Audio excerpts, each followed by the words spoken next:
I think we're entering a new era here at No Jumper. You ready? Yeah.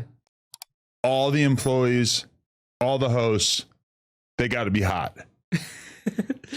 Yeah. So if you're not hot, you got to start working on getting hot. Now, hot is in the eye of the beholder, but it's kind of like my big idea is like, you want to be a part of this, you got to be mid-body transformation at all times. I heard you're making your employees get BBLs. That I cannot. No, I'm encouraging healthy eating and exercise. I can't mandate BBLs. BBLs would be great, especially for the male employees, but I can't tell them like you have to get a BBL to work here, but I can hint at it. Yeah. Hey, maybe, we're going to downsize.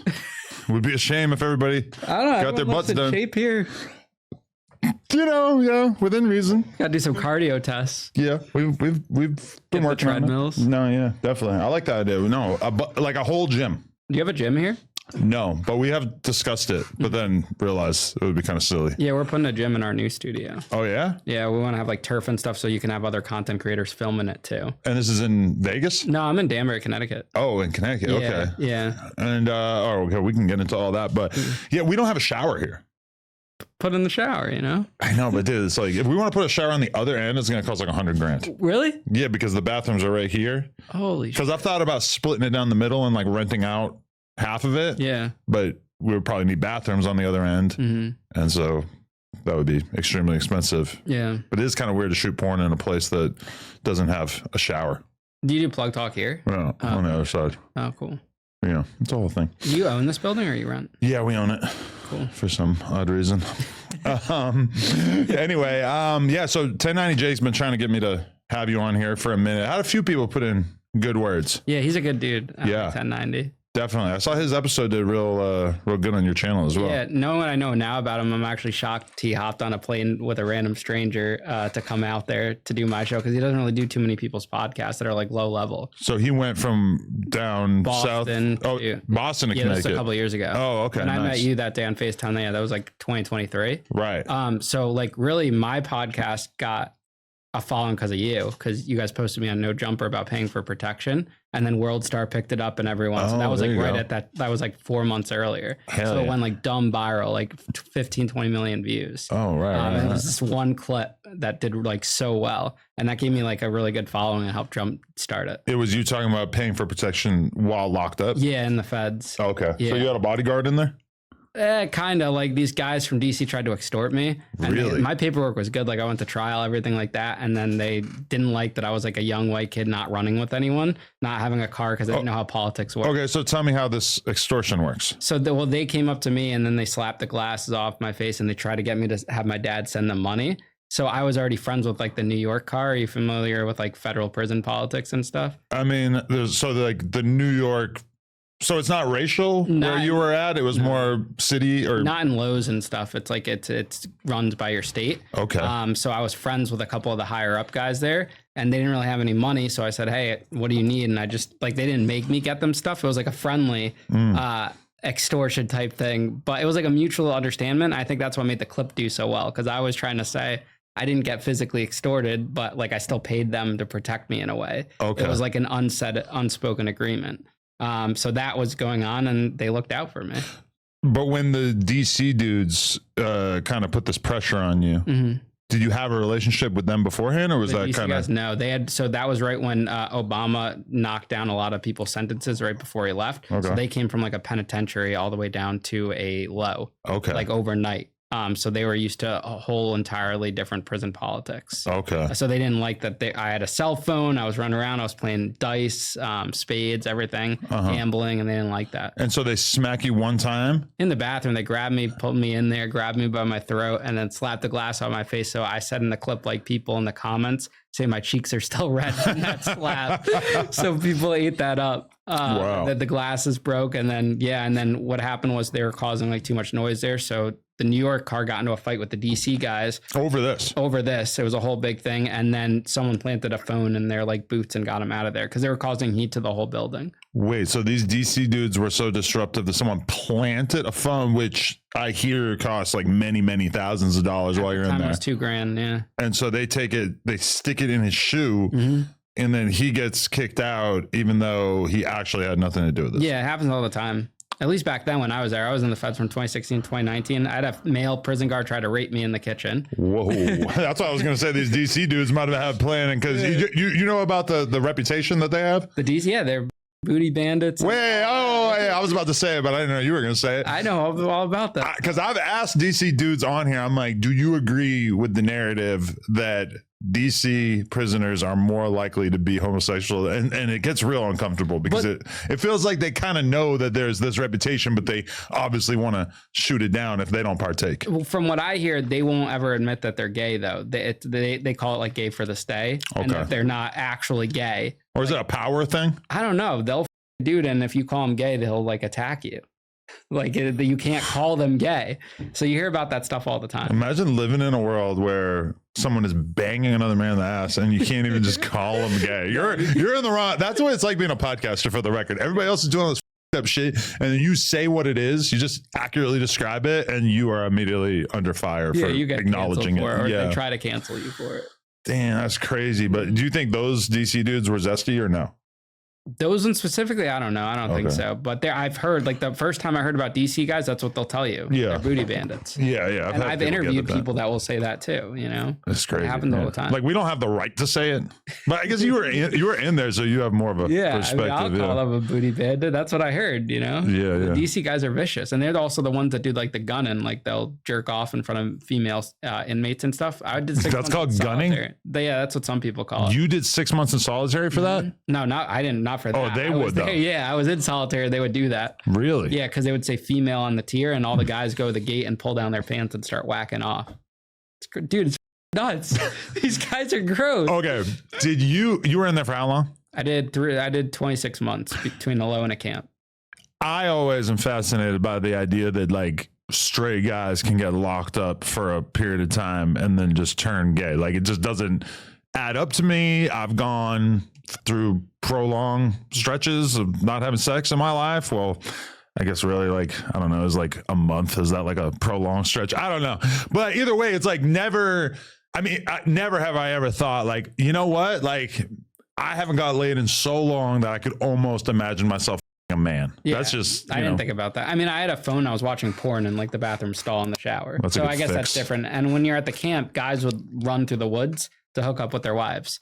Like we would escape prison. I would do it all the time, bring back bags. I didn't have people out there to go meet, but I would bring back, we were eating sushi, Chicago deep dish pizza, you know, Portillo's or whatever, the famous subs. Yeah. We were eating those, the Italian beef sandwiches. Wait a minute. So you were in prison where? I was in a few spots. So I started at Fort Dix. These are on the East Coast? Yeah, but then I went to Wisconsin for the last year at a camp. Okay. Because I dated a guard's cousin. They sent me to the SHU, and then they put me in solitary and sent me out. Wait, because you were dating the guard's cousin? He reported that it was a conflict of interest, that we knew each other. He was at my house. For them, not for you. Yeah, but they separate you. That's what they do. Oh, so they threw me in the SHU and then put me on Con Air all the way to Wisconsin. What the? So I did a year there. And so one of these camps was so low security that you were able to just like wander off. Yeah, there's no fence there. You know who else was there? George Papadopoulos. Remember when he went to prison? Trump's guy. He was at the camp. There's a couple other famous people.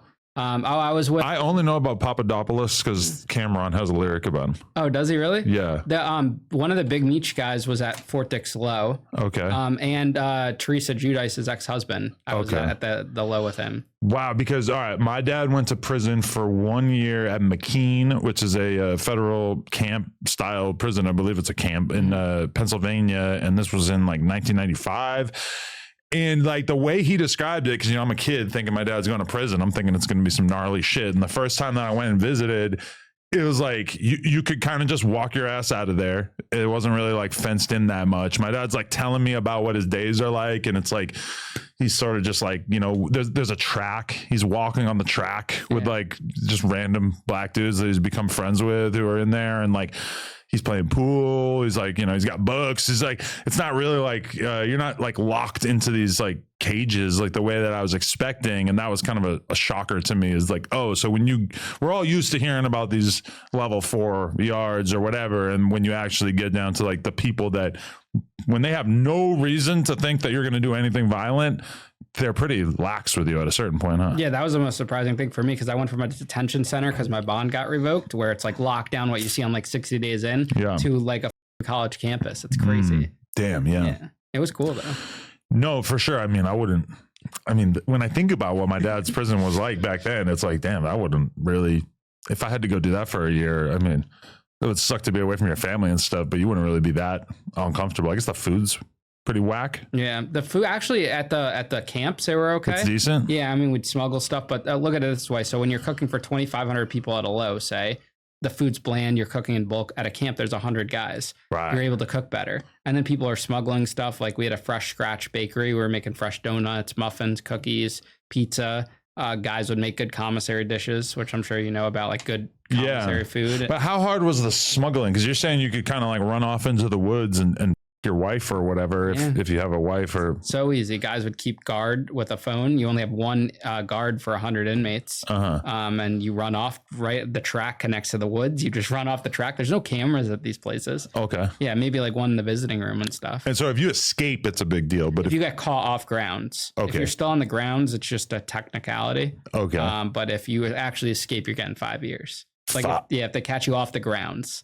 So if they catch you in the part of the woods where you're having sex with your wife. No, you're actually leaving to go to a hotel. So you have to be past it. Okay. Yeah. If they catch you doing that, then you're in trouble. But if they catch you in the woods, it's an out of bounds. And that's like a 300 series. So there's 100 series is the worst. 200 series is medium. 300 series is like a simple slap on the wrist. Like you're losing some phone time, maybe a little good time. What the fuck? Yeah, nothing. I mean, for sex or for like, bringing stuff in that like. Well, you have to leave physically the grounds to do that. Yeah. Unless someone actually comes on the grounds to put it in the woods. Well, but yeah, if your wife comes in there to sleep with you in the woods, which the more I say it, the more it sounds crazy. But I mean, like based on what you hear, I mean, these are guys who are willing to have sex with each other out of just sheer desperation. So the idea of a woman has got to be pretty intense. I mean, then you have guards, inmates all the time. All the time. Yeah, woman guards. It doesn't make any sense, but yeah, they hook up with male inmates all the time.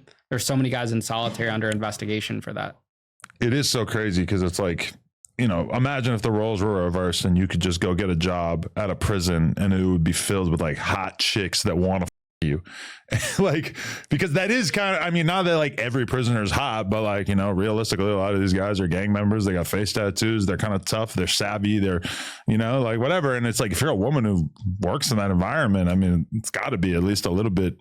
And one of the big things about women too, is they love just attention. They love like a guy who's going to put a lot of effort and time. And, a guy's locked up. What the else are you doing? You're just going to be pining over this woman over and over and over. Yeah. It's crazy. What do you think about Wes Watson? I've always been curious.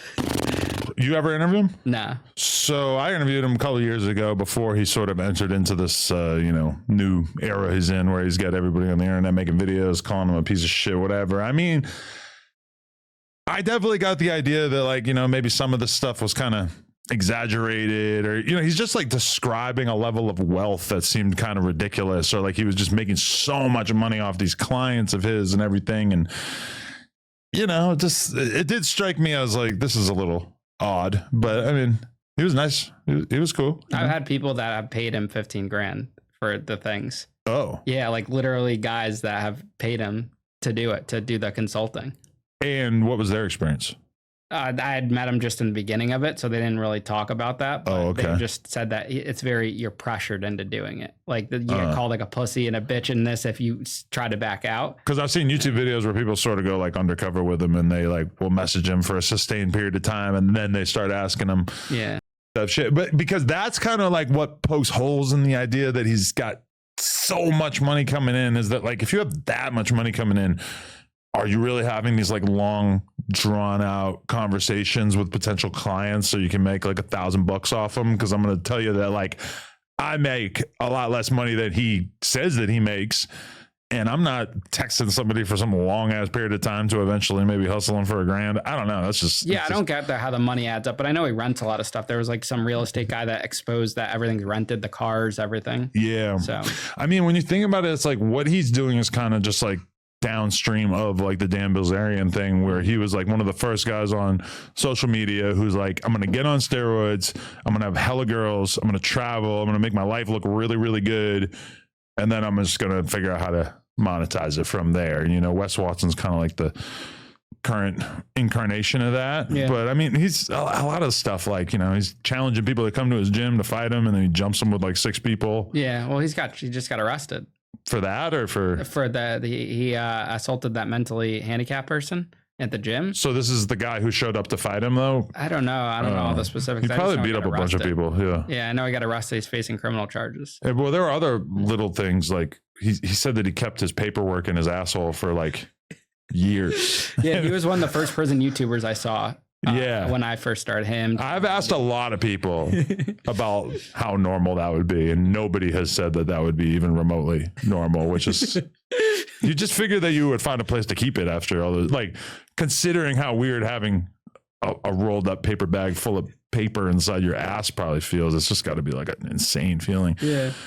Yeah, I mean, that it is funny to think of like the prison YouTubers and then what has become of them, because 1090 Jake was a prison YouTuber who just managed to expand out of that, because so many people from that era just did not turn into anything. They just kind of, because it's like, how many stories you really have about prison? You can't carry it on your own. That's why I pivoted to the podcast, and I started on TikTok. I didn't start on YouTube. But if you just tell stories about yourself on prison, there's nothing you could do. You probably, because even the craziest thing, I saw a guy get raped in the ass. I mean, that is insane in a person's life. That's probably one of the craziest things you're ever going to see. One of the most f***ed up things. If it traumatizes you, fair play. I get it. But, you know, we know that happens. It's not really like that notable. So it's kind of like even the craziest shit. Oh, I got stabbed. I mean, getting stabbed is insane. But like from a prison standpoint, how many views are you really going to get by saying like, I got stabbed? And I mean, we're just totally numb to it, you know? Yeah. People are interested though. COVID did that. They like made this one that happened before COVID. There would be no prison YouTube. Yeah. No, for sure. You just have to find a way to burst out of it at a certain point, which 1090 did effectively, but there's only like so many roles, I guess. But when you look at yourself pre your criminal life, because for the people who don't know, just do your homework. There's a Vice video. You got into like party promoting at what age? I was 15. I started throwing house parties at my parents' house. It started with house parties, and then it goes to like teen parties. Yeah, then I was renting a nightclub in Danbury. Well, really went to school dances. Okay. And then I saw that there could be a business generated in that. And then because you charge $20 a head for 300 or 400 people. So that's so interesting, because like school dances, when I was a kid, that was like ran by the school. Yeah, so I did the first one that wasn't ran by the school. It was for charity, for a homeless shelter.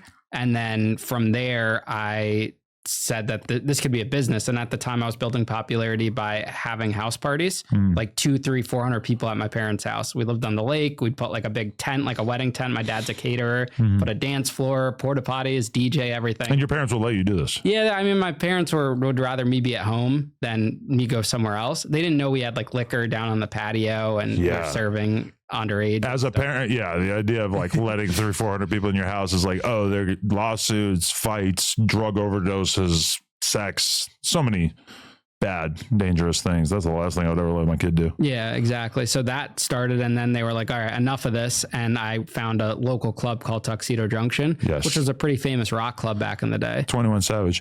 I will be at Tuxedo Junction. Oh, you saw that clip? Well, I was watching the Vice thing. That was the last show I ever did before I went to prison. But he showed up. He showed up. I gave him, it was like 22 grand plus hotels and flights, but the dude only performed for 5 minutes. Like we have a contract for 60 minutes, came on, rappers, man. Dropped the mic. I mean, I don't know if you know the Chief Keef story, but he totally stood me up. Oh, I paid him. Didn't even come. Didn't show up at all. Bro. And you gave him how much? So the contract was for 25 grand. I gave him 15 grand payment, which is a little more than half, which is a little abnormal for those type of things. It's normally half. Yeah. Sell out Toad's Place in New Haven, which is a pretty big club. And we get a call from his manager an hour before saying, hey, he missed the first flight. No problem. He'll be on the second one. We got a line of people. We had to hire all these cops because he had a bad rep at the time with like fights and violence. And then I get to the venue. I drove like an hour from my home to there. We get another call from management saying, hey, we don't know where he is. He's not making the flight. We didn't hear from their team again until the next morning, where he sent out a tweet saying, sorry, Connecticut, wasn't the promoter's fault. Catch you next time. That was it.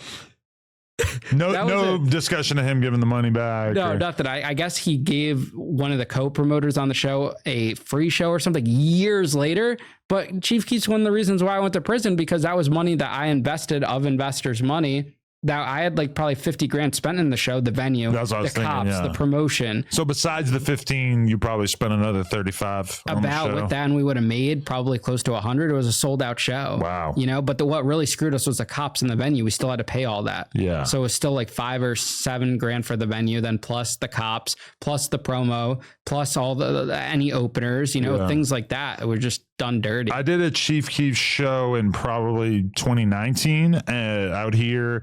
It was a smaller venue. I think it was only like 800 people or some shit for the venue. He had been playing like a lot. You know, it's kind of like a weird place to book Chief Keef in general out here, just because he performs quite a lot, especially at that time. He was performing a lot. And it was like, as the show goes on and like, you know, we have the other artists performing, the DJs are doing their thing. And I think maybe we're supposed to be out of the club by 12. And then all of a sudden I'm starting to realize like, yo, it is 11:30 and he is not here. Luckily, the venue seemed to understand, and they with us enough that they didn't want to be hard asses about it. And they probably let us go, you know, a half hour, an hour past curfew or whatever. So it was cool.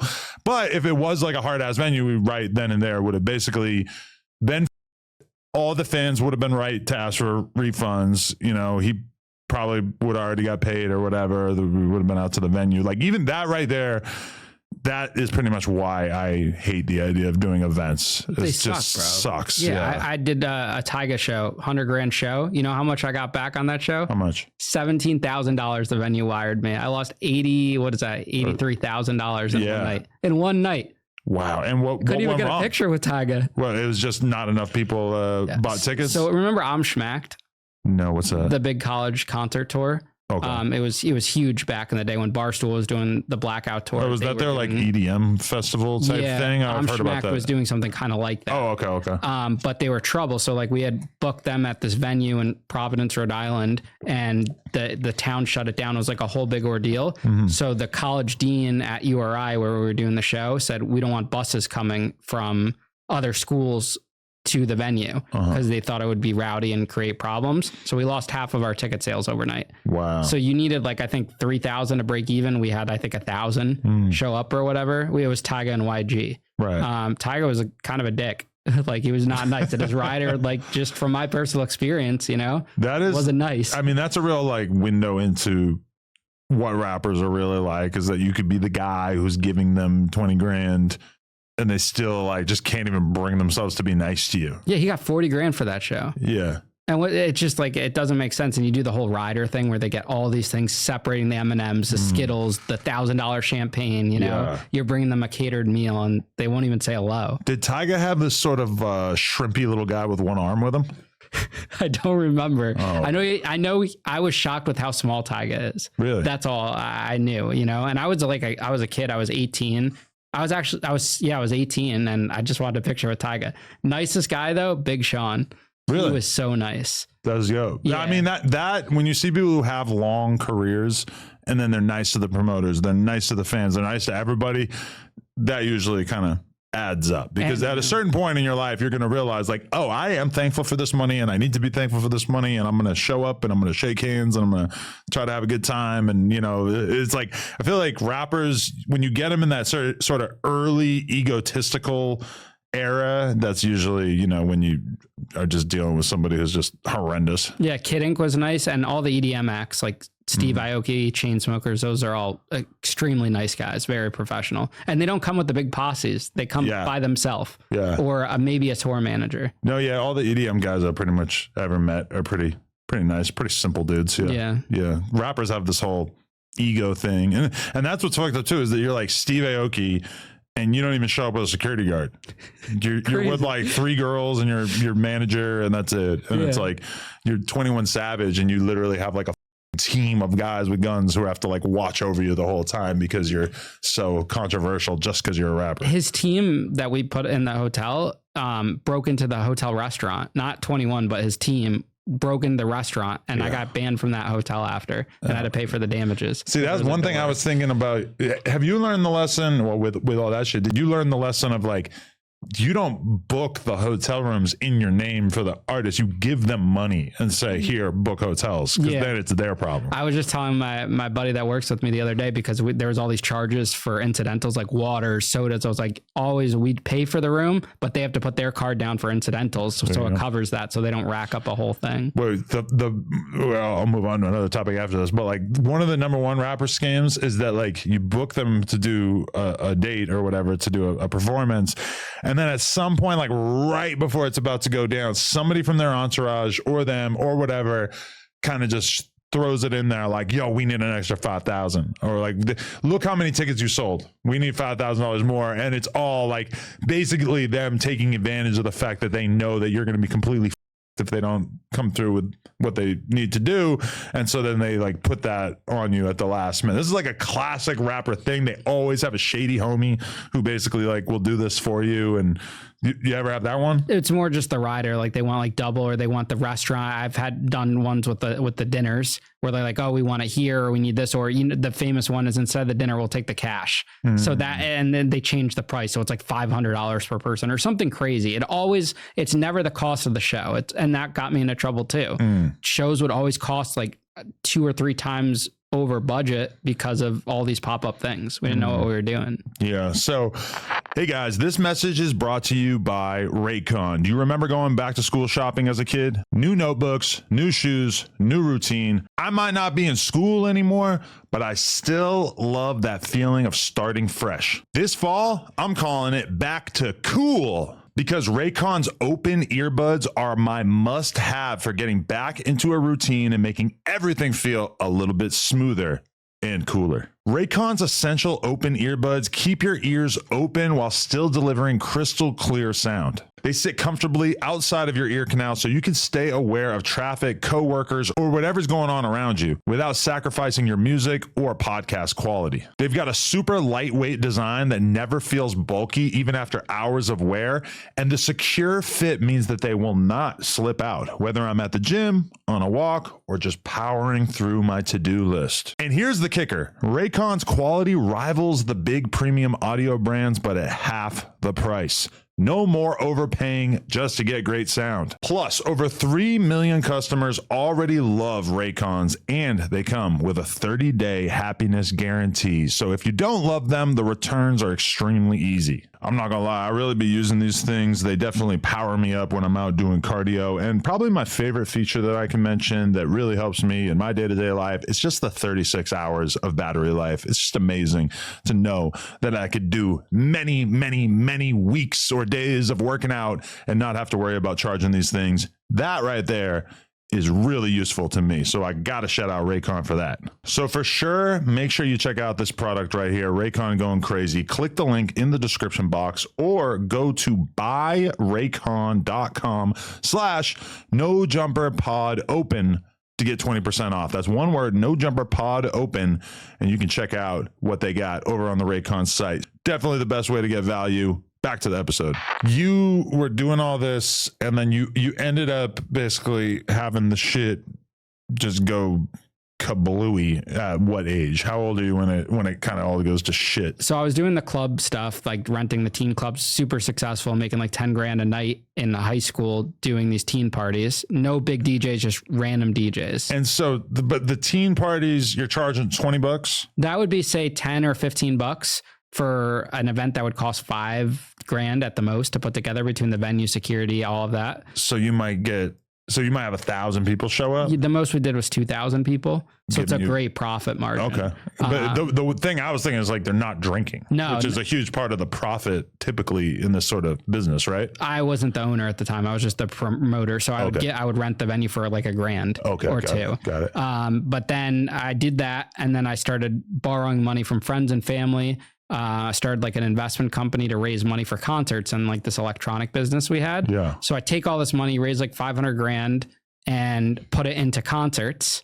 and every single concert failed on epic proportions, like what you heard about Chief Keef and Tyga, and there was a bunch more like that, all in a 6-month span. And what I was doing was I was lying, saying that they made money and telling my friends and family they're profitable, everything's good, you're gonna get your money. And I was promising people like a 50% rate of return. So say you gave me 10 grand, I would say in 30 days I would give you 15 grand back in order to raise money. That I didn't know how I was doing that, you know, and I was thinking that these concerts, like whenever I made a budget for a concert, I was saying, okay, if every ticket sells out, it's going to gross this amount. That's what's going on in my mind at the time, that, okay, this is what we're going to make. But the concert business doesn't work that way. And you could sustain some stuff going bad, but you can't really deal with it just happening over and over. So do you feel like you just hit like a string of bad luck and that's what ended you up in prison? And if you had just had a little bit better luck, then you would have been fine? I get that's one aspect, but the biggest thing that ended me up in prison was the lying, because I could lose money on concerts and that would be illegal. And when you have real investors that you have actual contracts with, I'm assuming that's the problem. Like if you had borrowed 20 grand from your homie, I mean, he's just unlikely to sue you over it, right? Yeah, I mean, they were like a 1-page contract, but the point was, like, you're saying the money's going to be for one thing, it's not for that, and you're breaking contracts and you're lying. Anytime that comes with money and lying, it's never a good recipe. So that happens. They go to the local cops, like, because keep in mind, these are kids for the most part, kids my age, 18, 19 years old. So the investors go to the cops? Investors, the kids do, because some of them put their own money in. Like say you were an 18-year-old kid that gave me 2 grand, kept rolling your investment over, and you think it's 20 grand. Yeah. That's a lot of money at 18 years old. Oh, yeah. So they go to the cops, say I'm not paying. The cops escalate it. I guess the state's U.S. attorney didn't want to prosecute. Somehow, some way, someone gets it to the feds. And that's in 2014. I got indicted in January 2015 on 15 federal counts by the IRS and the FBI and postal inspectors on making a false statement, wire fraud, and money laundering. So that's how that all happened. I met with the FBI in July of 2014 for a reverse proffer, where you hear what they have on you rather than a proffer where you're snitching on someone. And I took them to trial. I ended up going to trial. I had a co-defendant that was never charged, a business partner. He turned on me, got a deal in the state for probation, and I was convicted on like half the charges. Were you confident that he wasn't going to turn on you prior to the trial? Yeah, we had talked, and I said, I'll take all the heat, just don't flip on me. And they only turned him like week 1 into the trial. So he stayed strong for like almost 2 years through their investigation. Wow, I wonder what kind of pressure they had to put on him to get him to switch. I had heard like something about like that they went after his aunt and uncle or were paying for his college. They always do something sneaky. You cannot trust them. Because as much as you think that you're going to be able to stay solid, when you hear about the dude who's like snitching, and it's like right after they, arrested his mom, and he realized that the kid is going to have to, go live with a adoption family or whatever. I mean, then you're like, who is gangster enough to let their mom get locked up or their wife or whatever? I don't know who's got it in them to be like, it's one thing to be like, listen, I'm going to sit here, I'm going to do 10 years because of this thing that I did. But to let your girl, even for a couple weeks, I mean, what the fuck? Most women are not built for this. Guys do that though. That's why so many women are in federal prison. Yeah, they're taking the heat for their man. It's not their own thing. If you look at all the female cases that are in federal prison, the female prisoners, I wonder how many statistically are tied to a male that they were engaged with. And that got them into trouble. Women don't just think this shit up on their own. Let's be real. And that's why I always say is like 99% of like prisoners are male. Like 99% of murders are committed by males, etc. And then if you look at the tiny percentage of women who are in federal prison or who killed someone or whatever, it's like you can usually take a few steps away from it and see how this is basically like a dude firing them up to do this. It's crazy. Even like the pimp world, we just realized like at a certain point, oh, there's all these girls making money for themselves. Oh no, all these dudes are inserting themselves into it and either threatening with violence or, I mean, there's already the threat of violence from the clients and everything like that. And it's like, you take anything that women have going to make money and you're just going to have legions of dudes trying to figure out how to insert themselves into it. Yeah, definitely. That's why I'm praying that my daughter becomes a stud. I'm gonna stop saying that. But okay. So when you look at your life before all this, do you feel like you saw the criminal ability inside of yourself? Like, was that just kind of always who you were. Cause like, you know, I committed a lot of crimes during my life in terms of credit card fraud and shoplifting, everything like that. And when I look at my life, it's like, oh, I was always on that. You know, I was always trying to steal something.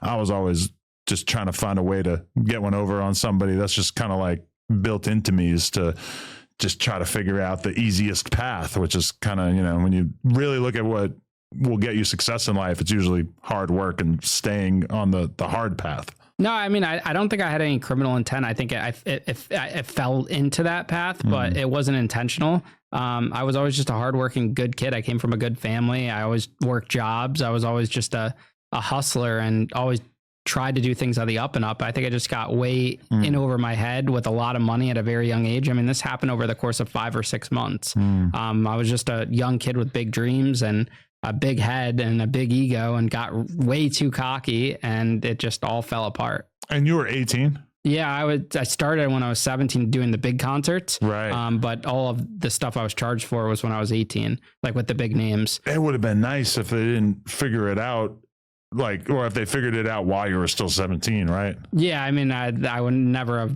gone to prison, but there was stuff when I was 18 signing contracts and stuff. So, damn. But I mean, I just feel like it never really needed to be a Fed case. The Feds, I mean, it was only, the loss was $490,000. So that seems like a small case for the Feds. Yeah, no, definitely. I wonder how they even got turned onto it, because that's like one thing you sort of realize, that they go for like attractive targets quite often. And like sometimes when I'm interviewing somebody that's basically, you know, involved in like pimping or some shit, and I'm like kind of contemplating what it would be like if I did it, and then I'm like, no, you idiot, like you're the best target. They would love, like, how viral would it be to get you for something like that? Like you just like through being high profile, it's kind of like removes like every criminal opportunity that you might want to take part in. Yeah, I mean, I had a sexy case when you look at it. I was a young kid. At that point, when I got charged, I actually ended up owning the nightclub. That's when I transitioned to more like booking EDM and stuff at the club. I owned the club that I used to promote at.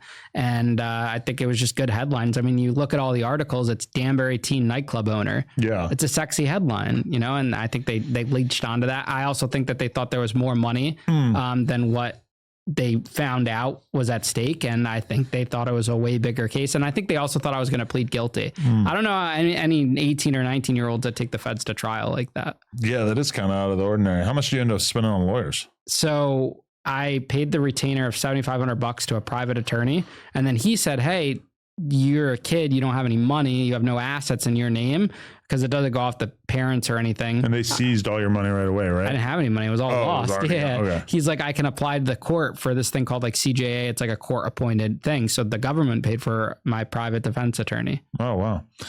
And so, okay, we talked about the issue with these zesty DC dudes, but was there any other like crazy shit that happened during your time in prison in terms of like shit that really gave you a scare? Or I think so. The biggest problem with me in prison was that everyone thought I was a sex offender, a chomo, a child molester. Just because like you have like a nerdy white guy, and that's just like 99% of the time that's what they are in there for. Yeah. So in the Feds, there's barely any young white kids there for fraud. So when I'm going around saying I'm there for fraud, they don't believe me. They say that's what they all say, because the cover story for these older white guys is that they're there for fraud, and anyone that's in the Feds for actual fraud is not 19 years old. Right. And that's when you whip your paperwork out of your asshole like Wes Watson.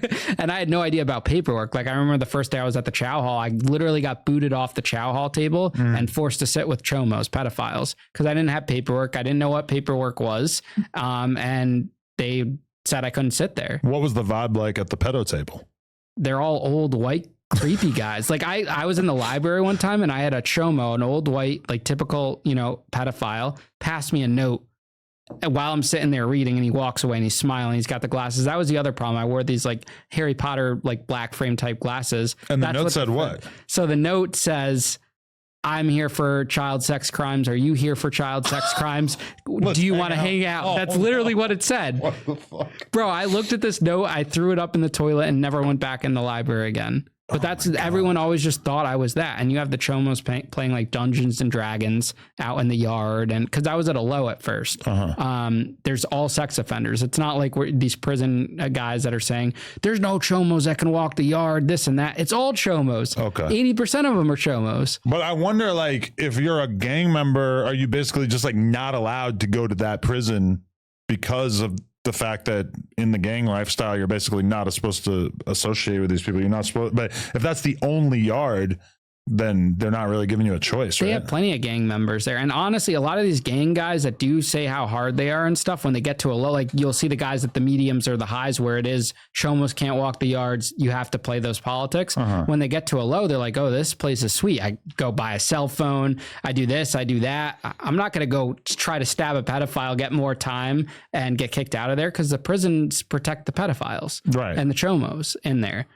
I mean, if you, like, I would assume in these low security yards that like stabbing someone would just be so out of the ordinary. It would just be the craziest shit ever. So that's basically you're kind of taking your morals and putting them to the side a little bit. You're hanging out with some weird people, but as a result, you get the super low security version. Yeah, I mean, people just abuse them like verbally, or like if you have a chomo in your room, they'll make you mop the floor. You can't stay in there during the day. You have to go sit at certain tables, like things like that. You don't get a spot in the TV room. Right. You have to sit in the back of the TV room or stand up. So things like that, you're abused. But at a certain point, you are able to beat this rap and you're able to convince them you're actually there for fraud. Eventually I got my paperwork. I understood how that all worked. And they also all have phones. Like they could have just looked up my case or looked up my Pacer account and just say I went to trial and everything. But so it's easy to have a phone in there? Are they like sweeping the rooms quite frequently, or where are you hiding it? They do raids, but phones are popular. At the time you could get a phone. I bought a phone at the low for $1,500. They're not iPhones because they need to be able to take the battery out to charge them. They'll charge them in like the fluorescent lights.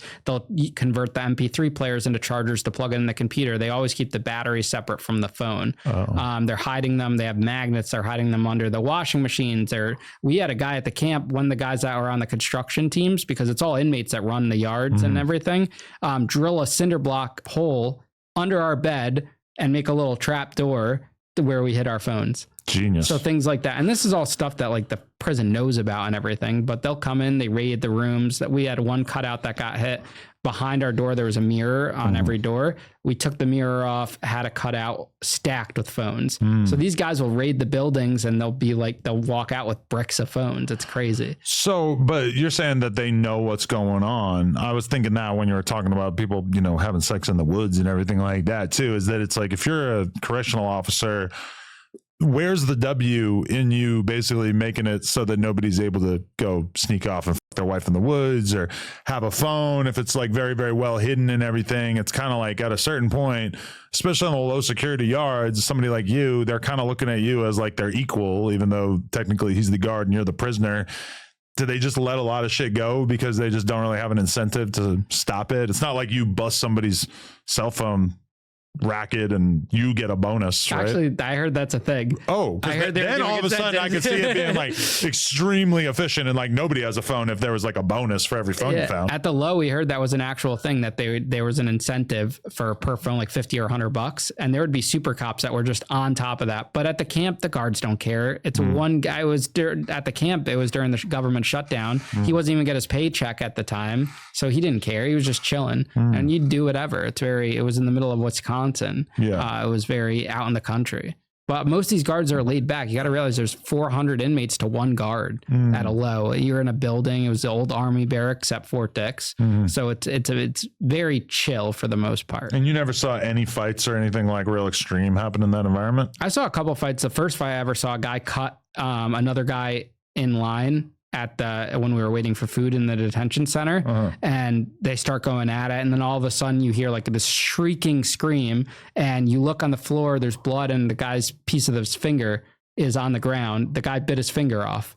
What? So the guy that got cut in line bit the other guy that did the cutting's finger right off. Holy shit. Yeah. So you'd see things like that. You would hear stories about like guys getting like a rod shoved up their ass if they were like a pedophile. Whoa. Like with a broomstick in the hallway. You would hear things like that. What about a carrot?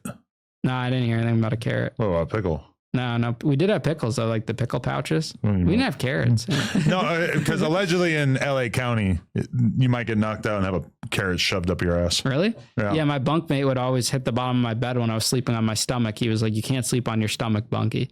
just because your ass is out. You just can't have it exposed like that. But you didn't hear about any rapes taking place in this low security prison? No, you just hear like your typical stories, like don't drop the soap. If someone leaves like candy on your bed or commissary, don't take it.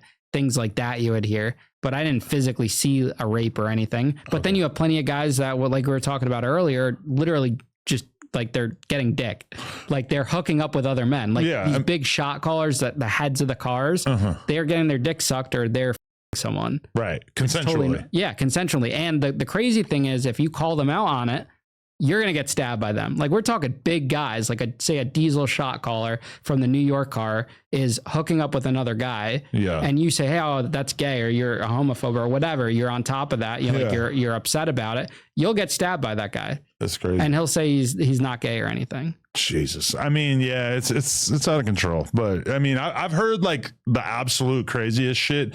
There was a Vlad interview that he did with Gangster Williams, who's Birdman from Cash Money's brother, and he was locked up for a long period of time.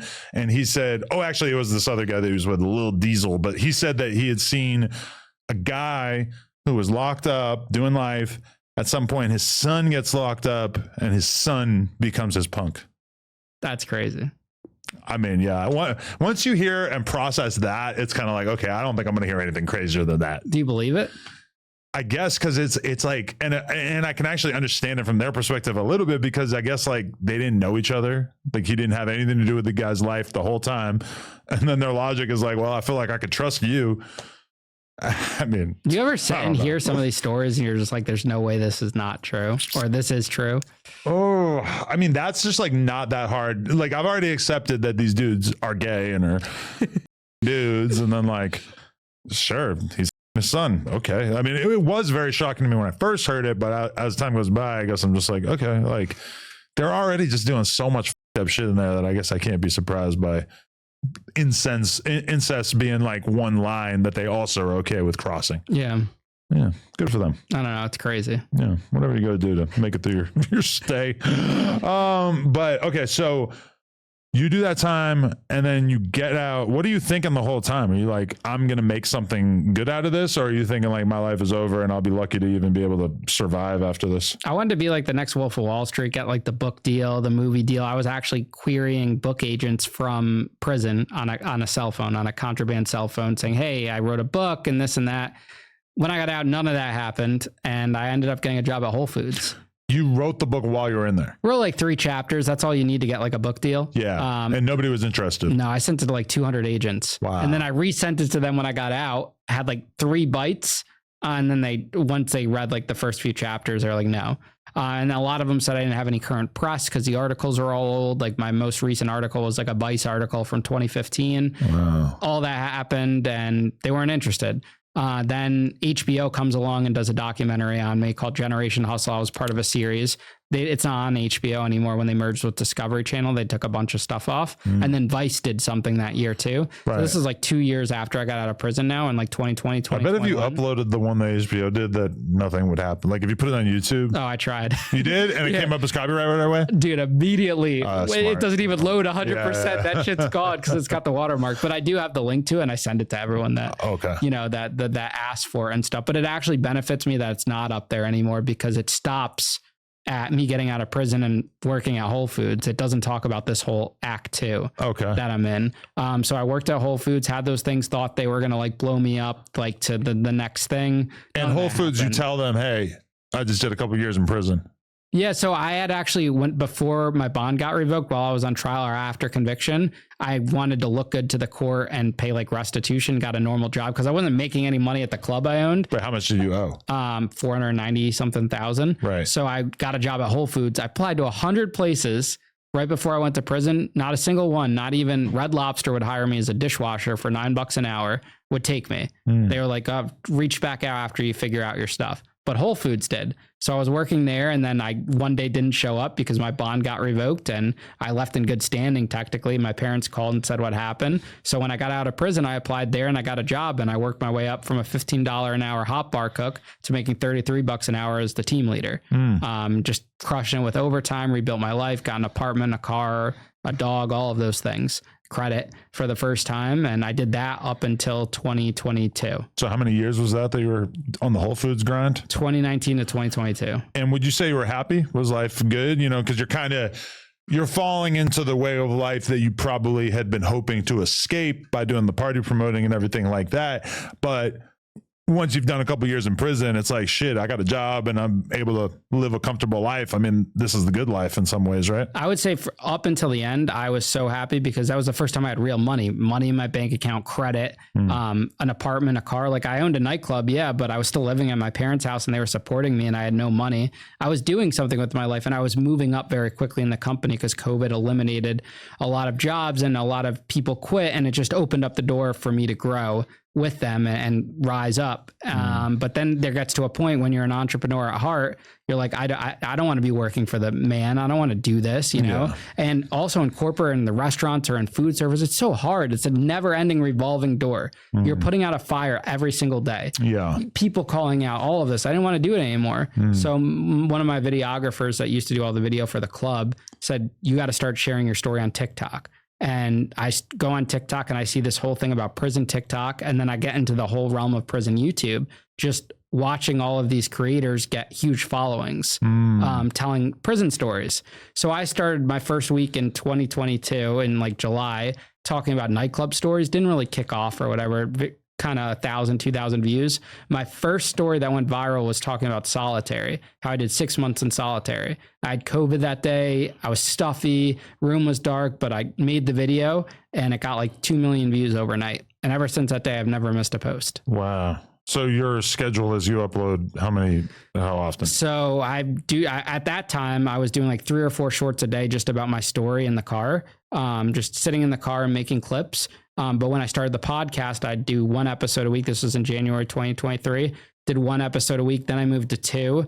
Then I moved to 3. Now I do 5 full-length episodes a week. And I do all my own editing, my clipping, everything like that, the interviews, and I put them out there. So 5 a week, is that mostly interviews or? It's all interviews. I only do interviews. We do like some skits. Like I built a prison cell up in our studio that we'll do like skits and stuff. But my main focus is interviews. But it's got to be tough to have 5 relevant guests per week that you could actually interview, right? I actually have too many guests. I mean, we have a wait list of like probably 1,000 people right now. But what's your standard? You know, like who are you actually interviewing? So I'm looking for people that went to prison.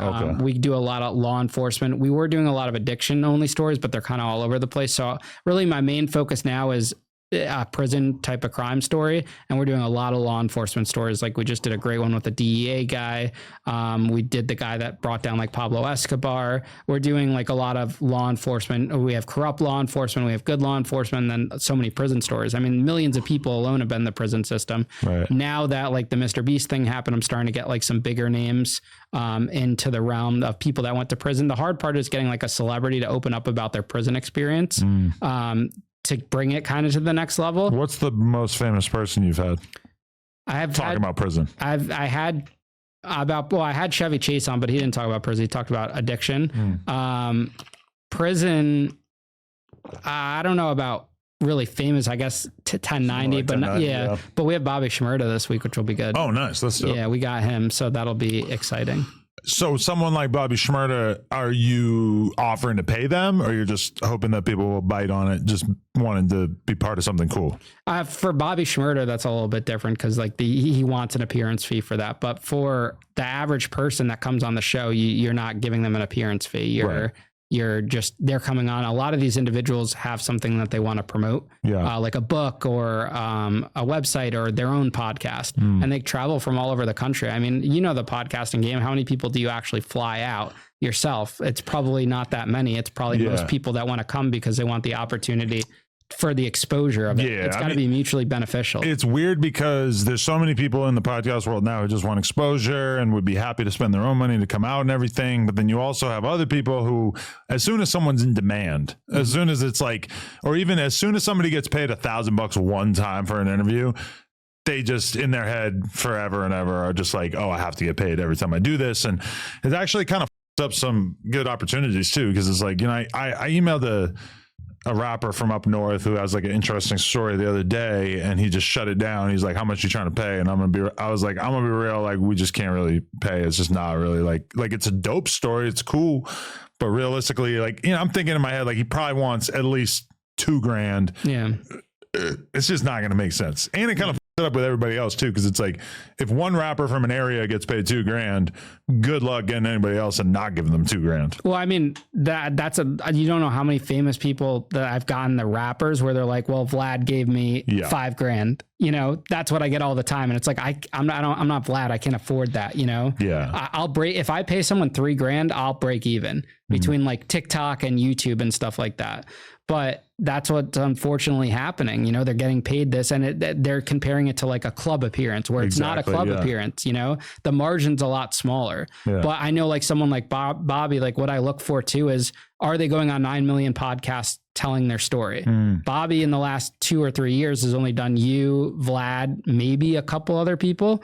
So something like that will help move the needle for me. Especially being interviewed by someone that went to prison. But so from your perspective, because like when I interview Bobby Shmurda, I'm probably mostly, you know, somebody like Vlad is doing like more of their life story, but with us, and actually I haven't interviewed, I did the vlog with him, but I haven't actually like interviewed him in a little while. But like, you know, we want to talk about a lot of rap stuff. We want to talk about the details of his interactions with this guy and this guy. Like, from your perspective, what's your like interviewing style in terms of what you want to do differently than somebody like me or Vlad? So my format is life story, but it's more organic, where I'm not really pressing them of the information that, you know, that I want to hear. It's more what they share. And I think that the cool synergy is I was in prison, you're in prison. So you kind of get that, you know, you're hearing stories from their prison experience, and you're just giving them like that spot to talk about it. And that's where like most of my podcast is not me talking. It's all guests, and that makes it very clippable and easy. That's how I've grown a following on TikTok.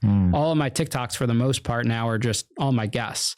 I've had to put like an intro on with me like introducing it, because TikTok demonetizes me for unoriginal content. Really? Yeah, for just clips, because they're cracking down on clips, and I have no contact at TikTok. Wait, really? Just like podcast clips in general, or just get demonetized? Really? For unoriginal, because they're cracking down on all the clippers.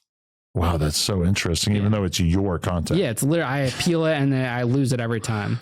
Cracking down on the they have clippers. No good like reach out to. They're not like Facebook or Instagram or YouTube. There's no support. I have 1 million something followers on there, and I got nothing, like no feedback. No, TikTok is insane. Brutal. But YouTube's great. Facebook's awesome. They have a great new monetization program. Oh yeah. Things like that. We've been on Facebook forever, but you feel like it's getting better on there?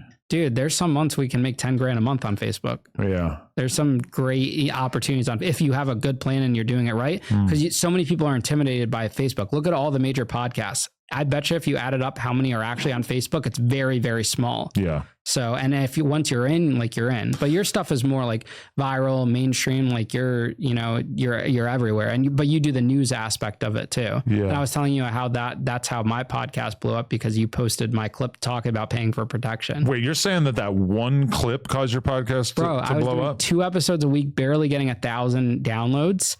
And that happened. So I started the podcast January 2023. April, you guys post me at 2023. All of a sudden, I'm getting like 10,000 downloads per episode overnight. And that just put my face everywhere. That's so sick. Because I've like had No Jumper content clipped, gone viral 1 million times. And if anything, I find it kind of depressing, because it's like, oh, no matter how well this content travels all over the internet, it doesn't necessarily feel like there's like a real connection to our content getting way more views. Now, if it's an interview, you know, then maybe like the full interview, that specific interview goes up. But like, you know, we had a clip of one of our hosts, Almighty Suspect, beating the shit out of someone on the podcast, and went outrageously viral. You know, it was everywhere. And but is it like really like impacting people to be like, oh, I'm gonna actually see what this podcast has going on? Like, and part of the problem with that is that we just are big enough and well known enough that people are like already exposed to it. So it's like you still have that new factor where somebody might see a clip of yours and be like, oh, I want to check this out. With us, it's so much of like, oh, No Jumper doing something crazy again. Here we go. Yeah. But what I found is the person has to relate to you in order to gain that follower. Yeah. And they stick to that person's specific podcast. Like I could do, say, 20 million views with you, and they're not going to follow me if they only like Adam from No Jumper and not Ian from Locked In. I mean, look at great example. I just did MrBeast. That video has over 100 million followers. You interviewed him? No, I was on. I did. Oh, you did that? Okay, yeah, I seen that. Yeah. I did that, and I gained like 12,000 Instagram followers, and my podcast numbers are up 20%. I did like 15,000 YouTube subscribers in a week, but 100 million people, and you look at those numbers, it's very, very, very small. And that's us working the comments, hitting the comments every time, like one of those No Jumper style, like news articles, like World Star or whatever posted like cop and a criminal in prison. I would be like that top comment right away, like as soon as they posted it. Really? That's so interesting. So from your perspective, if a big page posts your stuff, you're not getting the full value if you just let that post go. You're getting in there and responding to as many comments as possible. You have to, because they don't tag you. I mean, you guys are good about tagging. Like when that went viral for me, that was a big thing. Like that is something I feel very strongly about, for the record, is that if I'm going to post a clip from somebody else's podcast, the least I can do is tag them. No one tags. I hate when they do it to us. And it's like, on one hand, that's why we have the Jumper logos everywhere, to try to make it obvious for people. But yeah, it's like, you got to tag. Dude, I messaged you guys and I got a response right back right away. Really? First and only person ever. And I got tagged. And that helped me too. Yeah. But I always tell everybody on the team, like, and even I saw a Young Thug interview clip earlier that was not tagged, and I'm kind of like, everybody knows who did this interview because it's such a big deal in hip hop right now. But also, like, I know the pain of doing an interview, having a clip go crazy, and just wishing, like, could you have just tagged me? Could I have just got like 1,000 extra followers from this? That would have been so nice to have, like, I'm getting the attention, but it would be nice to at least get a little bit of a boost. And from the jump, though, don't add the tag on like days later, you know, because then it's over with. That so I saw YouTube's rolling out like that collaborator thing, though, which is pretty cool. Well, I haven't talked to anybody about that on the podcast yet, but that seems huge to me because all right, there's a few different dynamics. Number one, like that guy I was talking about in Northern California, I hit him up to do an interview. He wants money. I say, no, doesn't happen. What if I was able to say to him, like, okay, how about this? We do it as a collab post. I get 60% of the revenue and you get 40%. You know, I got to tax a little bit because it's like we have the overhead and everything. But it's like, if you think you're worth $2,000, let's just divvy it up, and that way the interview will be shown on your page, which is cool for us. Like maybe some of his fans don't know about us, and then also it's on ours, and then we can kind of split the money. And that way it's like, if you only make $600, well, you were only worth $600. Yeah. You know, maybe you wish you took that $2,000, but I definitely think that could change everything. And even like No Jumper hosts, like maybe you become part of No Jumper, and then we collab posts all of your videos that you make on your personal channel. Maybe we even take a percentage of it, like in exchange for that or something, and that helps your individual channel grow. You know, part of the problem with, like, you know, something like World Star or Lyrical Lemonade or whatever, like they want to do music videos for artists, but the artists a lot of times want it on their channel. Well, if you could have it on Lyrical Lemonade and your channel, and you split the revenue or whatever, that just fixes a huge problem. So I can see so many interesting things taking place. Are the way to go. Remember that viral Rikers Island prison guard that did the butt ass thing? Sounds vaguely He was like, you know that smell? It was butt ass. Okay. It did like so many views. So he did like, it was like 22 million views on that TikTok, and he was on my show. He wanted to come back a second time and keep doing more episodes. And I said, I'm not going to pay you, but I'll do a rev split. And what you see is that they're not actually worth the money that you would pay that $2,000 or $3,000 to, because that was already like their one hit interview. That's why you always got to look like, has this person done 20 other interviews? If they have, I'm not going to pay them. It doesn't make sense. Yeah. Cause like I'm objectively pretty famous, but like my thing when people ask me to go on their podcast is like, I just feel like I'm over interviewed. I do so much content on my channel. I've been on tons of other channels. I just feel like unless I have something really big and interesting to talk about, I just don't feel like burning myself out by doing more and more interviews. But then on the other hand, like when something's going crazy, when there's like a big thing in the news or whatever, then maybe it makes sense for me to hit up somebody that I know who's like a bigger platform to go on their shit. But even then, it's like, you know, when my most viral moments, it's always kind of stood out to me as like, oh, I should probably like make this content myself. about this topic. And then if people want me to go on their podcast, sure. But like, it makes more sense for me to make content about this for my own channel rather than to just go give it out to somebody else. That's why, like, all right, 1090 Jake, like, he waited years to do his first interview and he did it with us. I think it got 6 million views. That's crazy. On the main interview. And then there was like multiple clips that had over 1 million views. And I know that like now he does interviews as part of his revenue that he makes every month. Is he might go do Vlad, or he might, like, I see him going to another city and he's like, hey, anybody want to do interviews?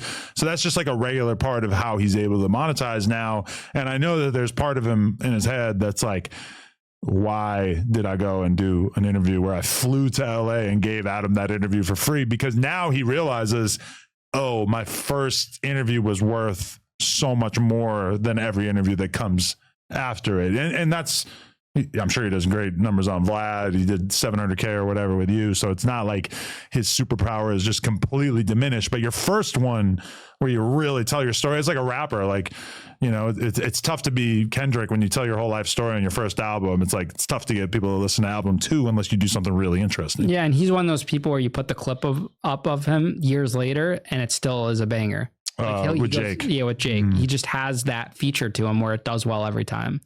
Yeah, it's like a weird thing about Jake too, where like he does the news, basically like, you know, hip hop news and stuff on his channel. And I noticed that like, even if he puts out a video kind of late, and even if the story is like clearly done, and if anybody else posted about it, I think that they like, it wouldn't get views, but like he has enough hold on his audience that they'll watch him talk about some shit, even if it's some old shit that realistically they're not going to watch anybody else talk about. Yeah. How many interviews do you do a week? Don't you get burnt out? It's all over the place because sometimes it'll be like 10 in a week. Sometimes it'll be 1 in a week, 2 in a week. You know, it's just kind of all over the place. And then it's like, you know, it's like I could be packing the schedule with doing tons of interviews, but it's like at a certain point, certain interviews don't necessarily seem like they're that valuable. Mm-hmm. It's we're kind of all over the place in terms of like what makes the most time sense for us to put our time into too. Yeah. You know, like even when we were talking about the Clippers earlier, it's like, you know, I seen the clip of Neon on Vlad talking about how he spent $200K in a month paying his Clippers. So, okay. That shit makes you way more famous. Like, you know, we all have had the feeling of like logging onto Twitter in the morning and being like, holy shit, Neon is so famous. I just saw 15 Neon clips while I was scrolling Twitter for 10 minutes. But like, what does that really do for you? Like, I'm sure it brings some people to a stream, but even like bringing people to your stream, it's not that valuable. No, I see clips of me on my For You page all the time for MrBeast, and that doesn't bring anything. Yeah, I go to TikTok all the time and I see clips of me and I'm just like, if anything, I'm annoyed. Like, why the f is this? But weird? You don't know if it'll pay off in the long term where you have that one thing where it's like, oh, I saw that guy there. That's where I remember him from. And I see people who dip their toe in and pay a clipper for a while, or pay clippers, like Agent from AMP. I seen him like, you know, this might be like a year ago, but it was like, holy shit, I was just seeing him on Twitter every day for a month, and then it just stopped. And I'm sure he's still streaming, but I'm sure he kind of like did the math and was like, it doesn't make sense for me to keep paying top dollar for this when it's not really like bringing that many people into his content. Even though, I mean, like part of it is like, why do we all think of Aiden Ross as so famous? Like obviously he's successful and stuff, but he seems so famous to us because of the fact that he's getting clipped constantly. He has an army of clippers, and he can exploit that in other ways.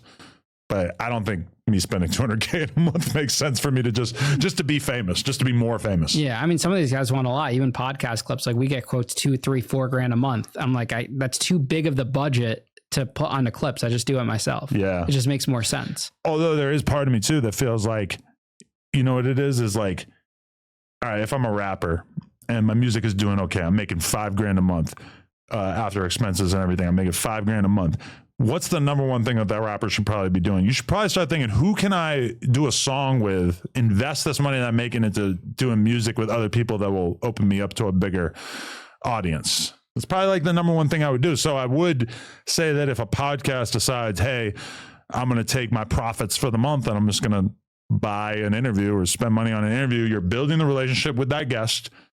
it might end up being profitable, or at least like, if you spend 10 grand and it makes 9 grand, well, you only lost a G, but it might be the thing that sort of takes you to the next level. But then you also end up into this problematic cycle where you're just paying more and more people. And at a certain point, it's like you're more high profile, but you're breaking even. Yeah. I mean, the biggest thing is relationship building in this. I mean, we met 2 years ago through 1090 and now here we are 2 years later. So it's all about the networking and relationships. No, yeah, that's true too.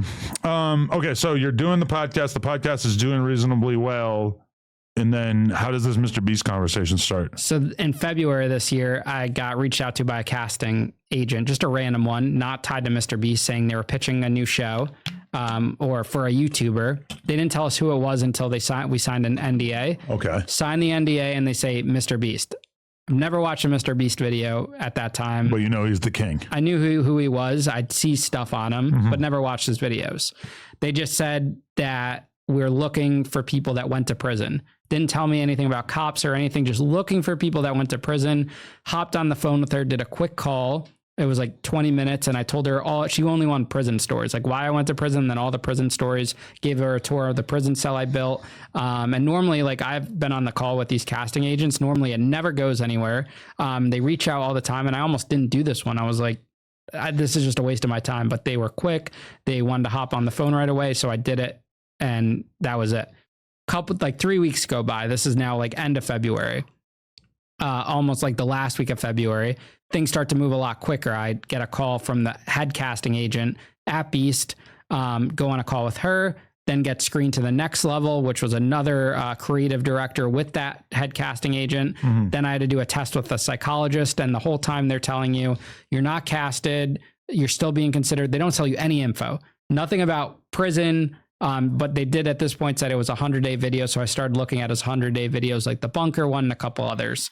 And I was like, oh, this is interesting. I could do this. And they ask you like, what are you going to do with the money? And everything like that if you win, but there's no promises. There's nothing. And did it just feel like they were really just trying to figure out what kind of person you were or what you were going to be like? Or did it feel like they were testing you, trying to figure out that you would be kind of like unstable and interesting? Because like I feel like the number one thing they're trying to avoid is somebody who shows up, they're quiet, they don't say shit, they sit in the corner, they sleep, they just don't do anything interesting. 100%. They're testing your personality skills, which is why I think they were interested in me in the beginning, because I'm a content creator. So I think it was a plus that I was a content creator. They also it was hard for them. They needed to find the perfect criminal. They needed someone with a criminal record that wasn't too out there, like nothing dangerous, nothing violent, nothing that would like flag later, no pending arrest. Like they needed to craft that person. And then you're also looking at it as they need to find someone that's going to fit with this other person they're casting,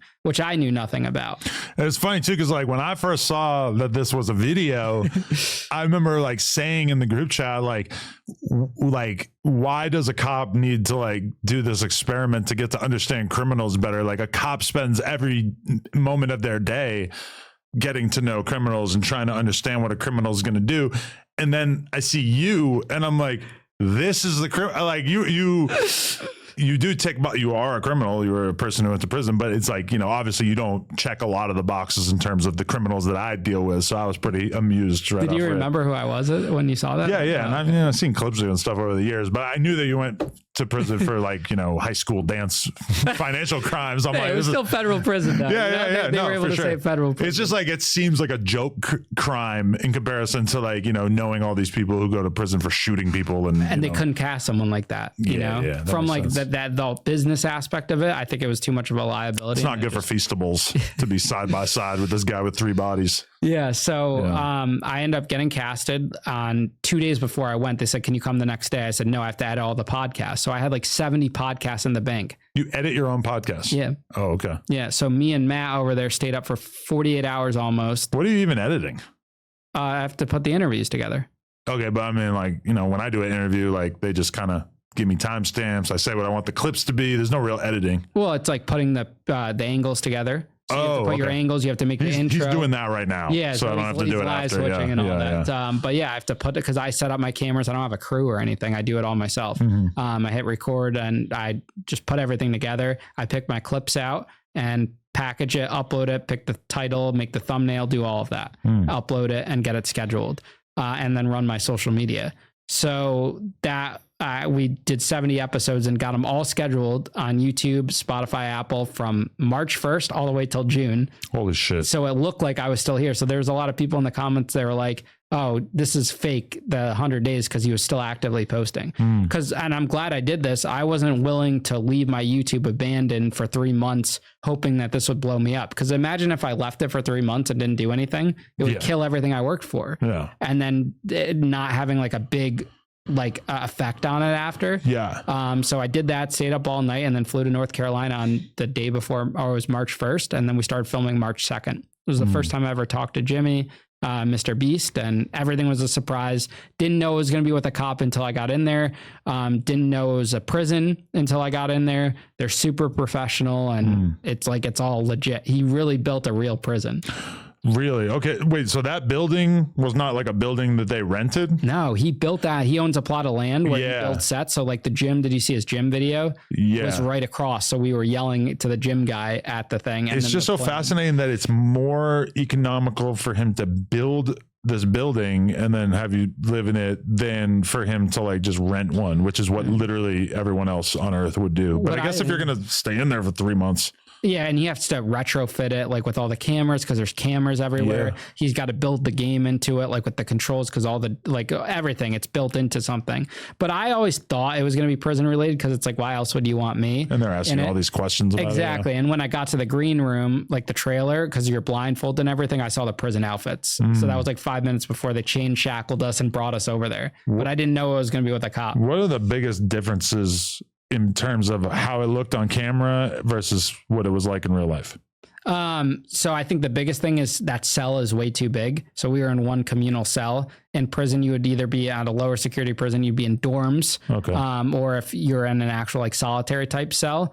The solitary that he built was like half the size of a real solitary. He also didn't have bathrooms in it. So a real prison would have bathrooms. His toilet and shower was real. Like he had a real prison toilet that we used, real commissary items. Like I used one of those baby pocket toothbrushes for 100 days, prison soap, prison deodorant, prison clothes. Those are all 100% legit. Prison meals. But yeah, the biggest thing I'd say was like the full size room that we only got rec for an hour a day. Normally in prison, unless you're in a detention center or a high security, you're going to get rec every day. All day. Yeah. See, that is one of the things that makes prison not sound that bad to me. Oh, at a low, dude, they call it Club Fed. It's a country club. Yeah. At the camp, we had pickleball or tennis. We had 2 basketball courts, indoor, outdoor, a weight pit. Dude, this is the best part. We had a volleyball court outside, right? With sand. Like you're on a beach. That's what I'm saying. Yeah, like pickleball beach. Like paying. I would pay money to take off work for 6 months and go get really good at pickleball. Yeah, that sounds fine. So that's why I had such a miserable time doing the video, because it was nothing like I'm prison for me was reading, cell phones, computer. So it's worse. Music. Yeah, this is what Jimmy's prison was way worse. Yeah, way worse. He made it hard. But wait, okay, the actual experience versus the produced version that we saw on YouTube, what were the biggest differences in terms of like what it was really like? So the biggest, I mean, they don't tell you to say anything, nothing's scripted, despite what people may say. It felt like you went back and did some additional lines and stuff to really kind of bring it all together. Nothing like that? No, we never went back to lines. I think what I've noticed, because I just did another podcast, these iced coffee hour guys. I didn't even know this was a thing. Oh yeah. But they use Shout out Graham. He's a good dude. Yeah. They use like AI voice on some lines, because I listened in some clips. I'm like, oh yeah, I didn't say that, but it wasn't anything bad. But I think when they need something punchy, and I saw on like Artlist or whatever, or where I get my music from for the podcast, they now have AI voice, like you could put it in and it mimics your voice. That makes sense. So rather than like even take the time to be like, hey, can you say this into the mic for us? Yeah. Just like, we're just gonna make it. They didn't add anything that was like crazy or anything. Like they didn't do anything like that. I think it just fit the storyline. The drama was the only thing that was like, I guess you could say fake. Like we got along the whole time. You're calling him a snitch and shit. I'm like, this that was real. No, I called him. But you're like around, right? No, yeah, I was mad at him in the moment, but that was because the whole visit thing. Like, I was pissed. I went to solitary. Like I had like PTSD from going back in solitary and stuff like that. And he got to see my family, and I didn't get to talk to my family till day 80. Yeah. when Jimmy let me get a FaceTime call. When I was watching that though, I was like, you definitely need to give it to him because he has kids. 100%. That was going through my mind. You see your mom, you see your dad, like, okay, like, you know. If I had kids in a family, it would be way different. Yeah. Then you'd have a reason to like, let's rock, paper, scissors this shit or the something. Snoring was real drama. Oh yeah. He snored so bad. That was real drama. Yeah. The book drama where we're talking about the books, me and Lenny came up to stage that. We winked at each other, but it was legit where Jimmy walked away and came back later on. But we started a whole fight. They thought we were going home. So we actually punked Jimmy. It never made the cut, but Jimmy actually thought we were going home, and he felt the tension that we created between us. And he was like, they were all really nervous. And they were like, we gotcha. I'm taking the library. Wow. So there was like that would have been a great scene in the video. Everything else. Oh, and the other thing that was they made it seem like The Rock, I didn't care about doing. I was busting my ass. You're like watching him and ordering him. I was busting my ass every day on that rock. I got beat up. I had cuts, blisters, everything. Yeah. Me and him grinded on that rock. Yo, that rock kind of blew my mind. So you really you were making like no progress, and then you figured out the leverage thing, and then that really like changed everything. So the first day, Lenny picked the rock challenge because I was busy on the phone with my parents on a FaceTime. So I let Lenny pick it. And so we're hammering it. We didn't even have the right chisel yet. They had given us like other tools and stuff. We couldn't get it figured out. We actually did go to the library, or I went to the library because I saw that book already, and I saw the book and I grabbed it, and it said you need a chisel. And then we started doing it that way. But on day like 7 of the rock challenge, Jimmy came with like some streamer because he would come in with streamers and stuff. And we're like, Jimmy, we don't think we're going to get through this rock. And you could tell like he actually felt bad.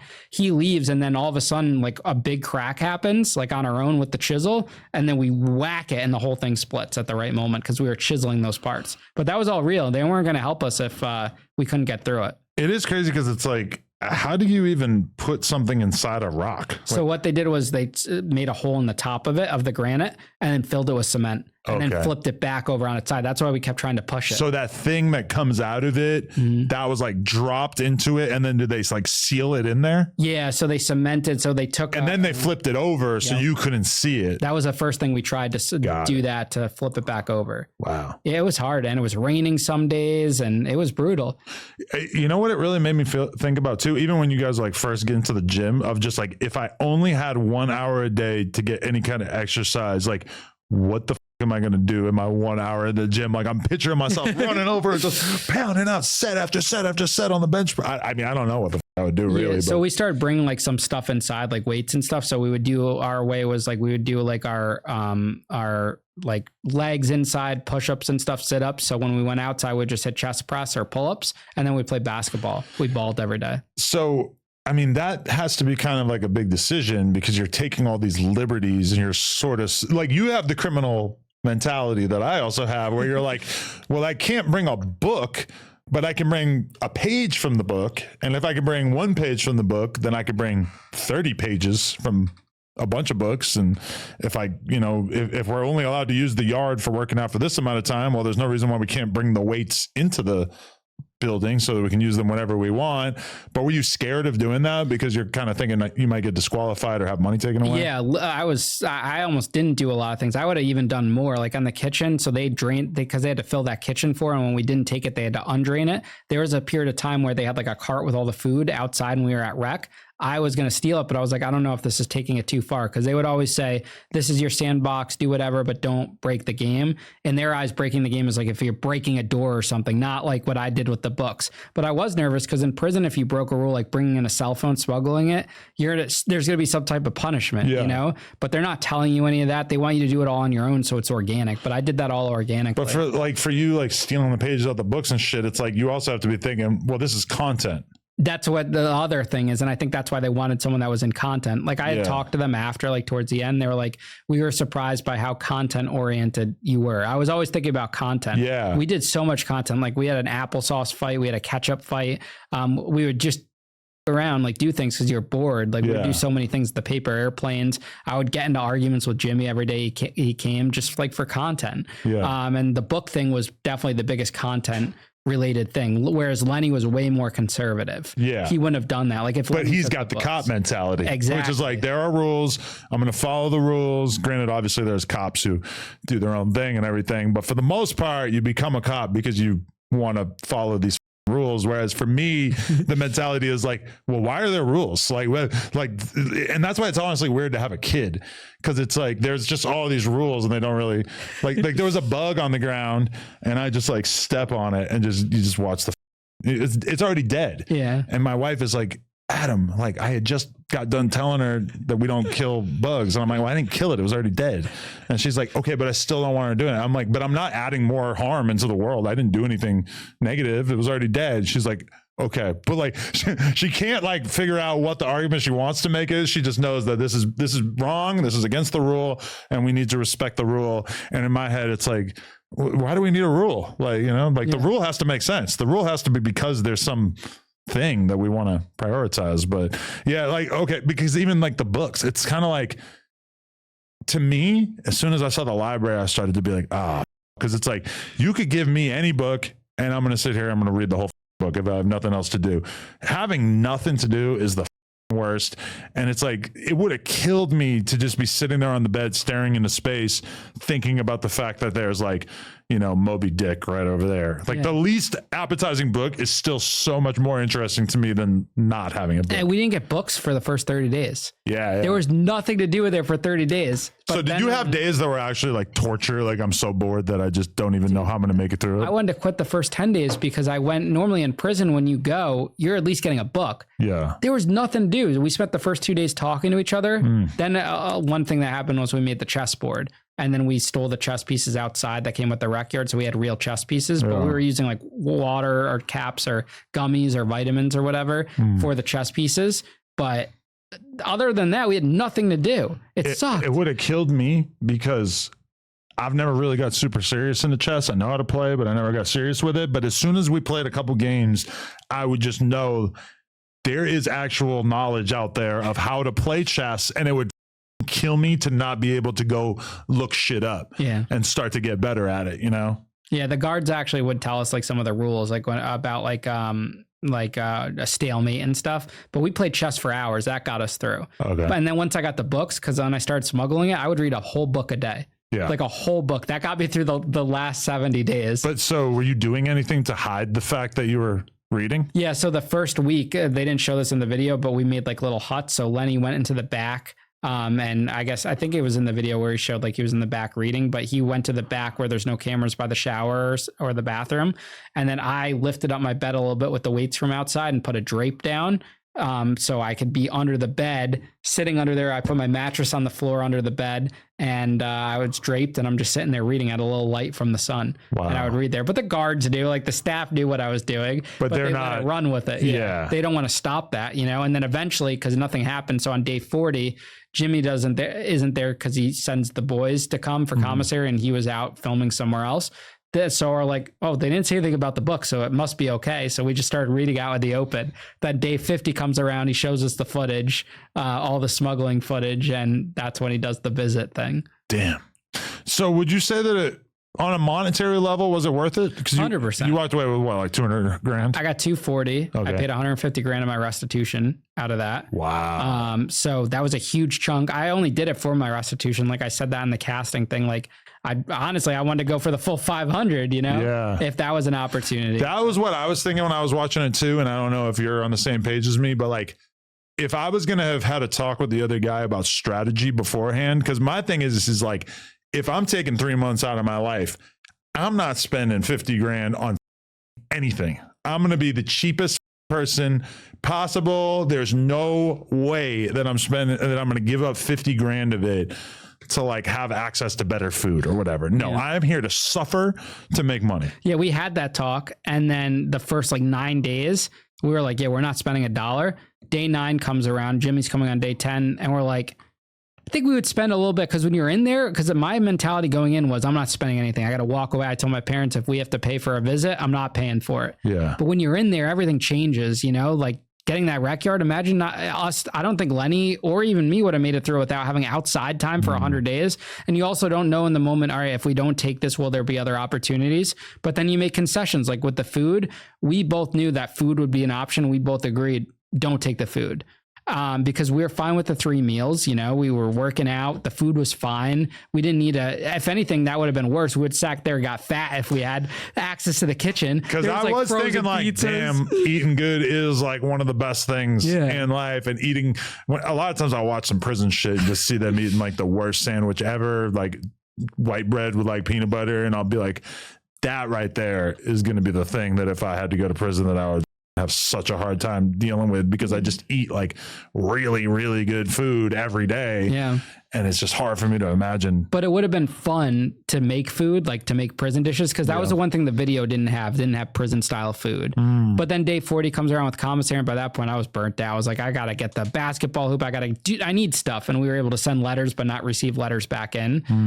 So that was that aspect. And then The Rock gave us a challenge to make money, but like we didn't spend on the stupid things like the food or the TV was ridiculous. 30 grand for an hour a day. Yeah. They had the Titanic on the shelf and we were like, it would have taken us a week to watch the Titanic.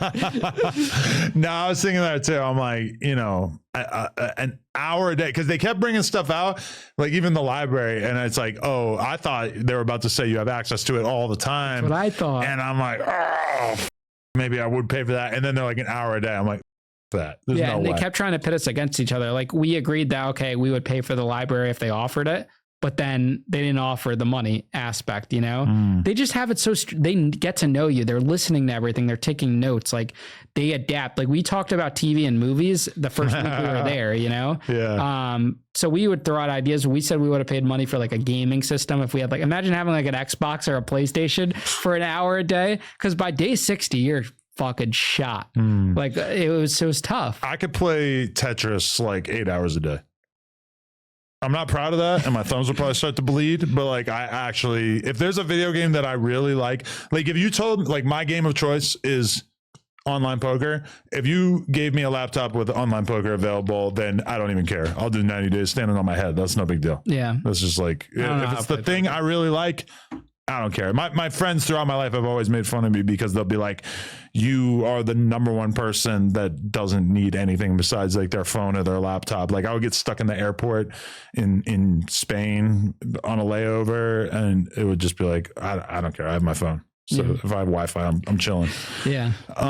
But okay. So has it like opened doors for you, or like how has it changed coming back to regular life now? I mean, it helped a little bit with the downloads, like I was telling you about, like up 20%. Right. But I think overall it helps give you more credibility in the creator space. Like there's a lot of big streamers that have reached out that want to do stuff. And now the hook is like, oh, because everyone's making prison type stuff now.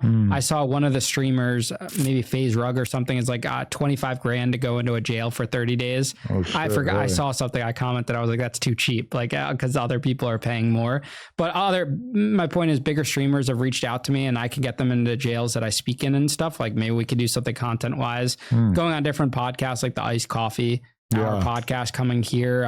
It helps like getting just your foot in the door. But right now I'm pitching like my book, which is gonna to agents or to publishers. I have an agent now, so now it's going to publishers. And it feels like this is actually going to happen now because of the legitimacy of the podcast and stuff. I think that will one to push it, but the bigger thing is there's that ending to the story. Oh, okay. Look at all of these fraud cases like Billy McFarland's, all these people, right, that get the Netflix documentaries. It always stops at they got arrested and they're going to prison. There's no full arc. To the story. It's not, all right, well, let's hear about their prison experience and what are they doing after. So at least now, like my restitution, I've paid over 200,000. We're down to, or almost 300,000. So there's 197,000 left. That'll be paid off in like the next year at the rate I'm going. So there's a happy ending to it. So I think that's the biggest thing that I needed. I'm so glad, like I never got that deal before, or I never self-published or anything like that. Yeah, no, that's crazy.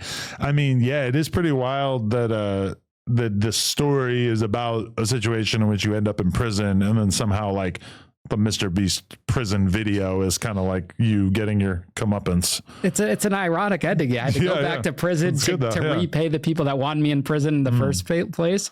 I couldn't have asked for a better like storyline, you know? And when I look at it, it's like the best thing that could have ever happened to me was going to prison. If I'd gotten house arrest or probation, me and you wouldn't be here right now. That's the way I look at it. You don't think you would have changed? No, I wouldn't have been able to make content. I have a successful business because of prison. Oh yeah, because it started that way. Yeah, that started that. I'd still be working a job, Yeah. So it's all because of prison, because of my experiences from my perspective. Like 1090 has his experiences from his perspective. I was the first prison creator that was my age, that looks the way I look, that went to federal prison and didn't come out there telling war stories because I didn't have war stories. I was the first person to say, like, I paid for protection, and the prison guard tried to rape me in the kitchen bakery and things like that. How hard did he try to rape you? He was feeling me up. Like, he was feeling my butt and stuff, and he cornered me in the walk-in freezer. And was this like a big dude who could have whooped your ass? No, he was really skinny and tall. So you felt pretty confident that if this came to blows that you would have been all right? I wouldn't have touched him, only because I had 2 months left. There's no cameras. He has a mark on him or anything, claims assault. I'm in prison for another 5 years. But you're going to have to do something rather than give up your booty, right? Thank God we didn't cross that bridge. Wait, so you were thinking like it might be worth it to just let him have his way? I don't know what I was thinking, but I didn't want to attack him, Adam. Like, you want to go back to prison? Or you want to stay longer? Listen, like, I understand that lashing out and hitting someone is often going to come with negative consequences, but when it's your booty in question, I mean, shit, yeah, I'm going to do whatever I got to do. In the moment, I couldn't give you an honest answer. Looking back on it now, of course, like, that's the reasonable answer to say, like, I'm going to fight him. But back then, like, you're caught up, like, you never expect that's going to happen to you until it happens to you, Yeah, I don't know. Like, that's even like the Terry Crews situation. I don't know if you're familiar, but like Terry Crews has this story that he's told multiple times. And Terry Crews obviously is like a big ass, strong black dude who would whoop the shit out of any of us. But he had like an executive from like a TV network or a movie network or whatever, who was at a party with his girl. And the guy's like feeling him up, like trying to grab his dick and shit, like in the party. And he basically, like, he didn't hit him. He didn't do anything violent to him. But it's like, even just imagining that happening as a dude, I've never had that. The worst thing I could think of is like, even having a gay dude just kind of flirt with you for a second is kind of bewildering. Like, oh shit, you're serious? Like, what the And people don't believe you because it's not common for that to happen, but it does. It does happen, especially in the prison system. And you also think about, like, I looked very young. This guy was into young people. There's all these grown men at the camp. I'm the youngest. Why is he after me? Yeah. So wow, it sucks, but it was another story that helped build the platform. Yeah, no, definitely. But the guy just kind of gave up. You were like sort of I reported dipping and dodging. Yeah, I reported after. So what happened was that last time I tried to bring a tray of cookies out of the freezer. Normally the guards would unlock the walk-in because it's locked. That's where the eggs, the cream cheese, like all the good stuff is. And they would stand outside. This guy unlocks it, comes in, locks or shuts the door behind us.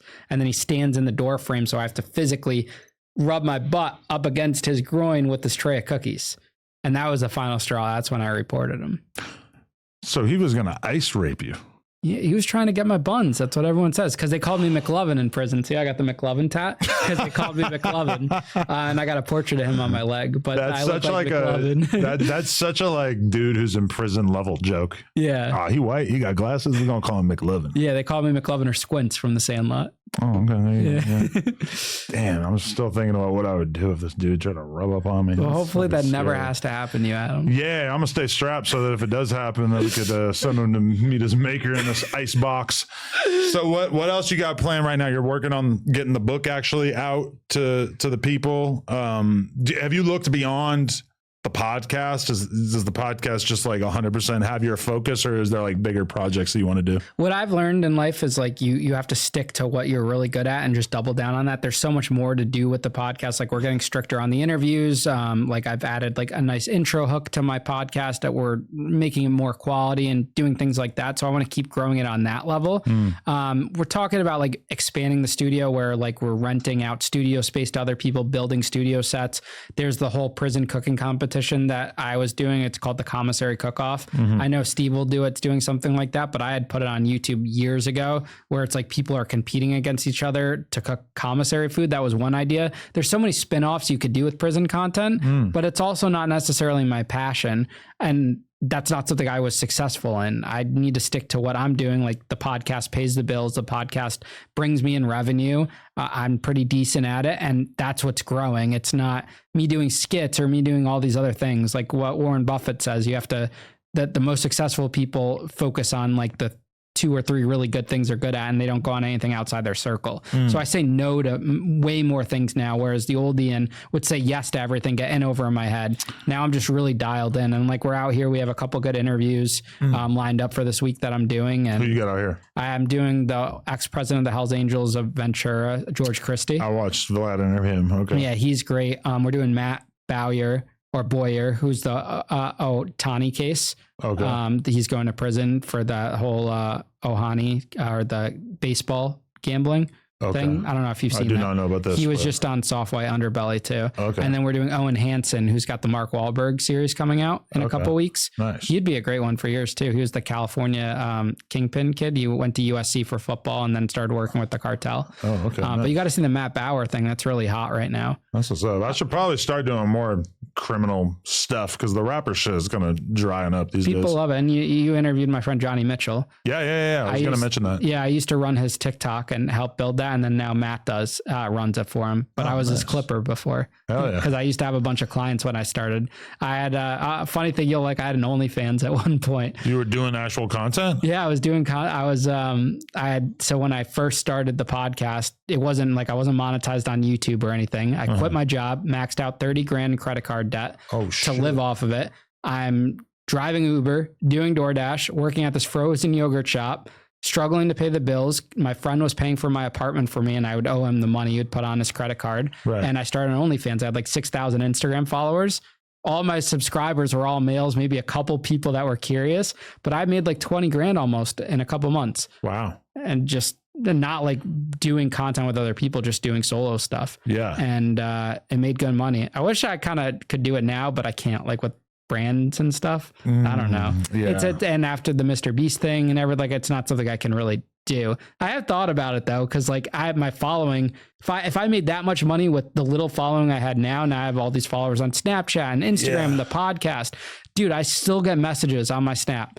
Do you still have your OnlyFans? Can you send pictures? All dudes. All dudes. Yeah, it's dudes. Crazy. It's like you as a dude, because multiple times in my life I've thought like, oh, I'm going to start OnlyFans and I'll just have chicks come through and I'll bang them and I'll just upload it to this OnlyFans. But then in reality, when I talk to like other dudes who have OnlyFans, it's like they don't really care about you hooking up with other girls because they're gay. That's what I saw too. So like they don't want to see that. I was thinking the same thing. Yeah. And then what I think I probably could have kept it going longer if I had like a gay guy running it for me. It just got weird with the messages. But like, I don't want to say this. I'm not gay, you know? Yeah. And well, what really happens, because even Jason Love's the girl, she told me, he's a girl that like kind of works with him and stuff like that. And she told me that the responses in his OnlyFans are 100% wanting to see his asshole, wanting to see him bend over, just anything like that. And she said that like sometimes he'll bend over to tie his shoes and she'll be like trying to take a picture because she wants to put it on his OnlyFans. But like, meanwhile, what's he want to do?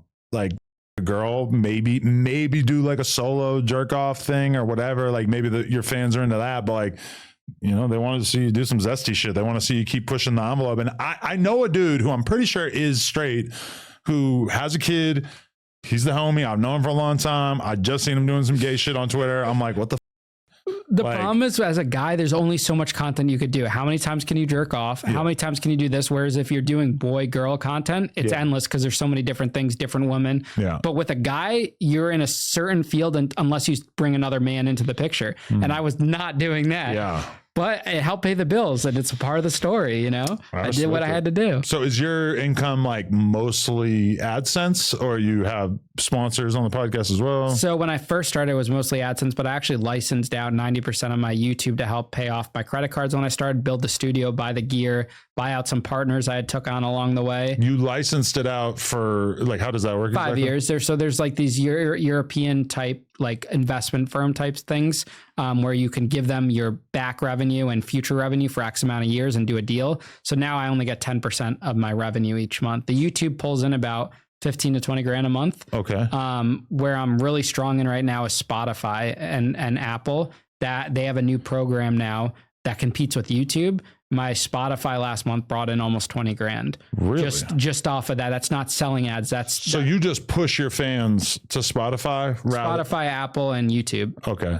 People go to YouTube too. It's because I've learned that if you're a YouTuber, your content on YouTube. You like, if you're Apple listener, Apple, Spotify, that. Yeah, you got to put it everywhere. Yeah. Yeah. And then the main source we're heavy in is social media. So like TikTok, making money on Facebook. You have Snapchat, Instagram doesn't really pay. And then I got ad revenue from sponsors that'll pay me say like $2 or $3 grand to do a host read ad in the podcast. But that's super inconsistent because that bubble's kind of bursting for host read advertising.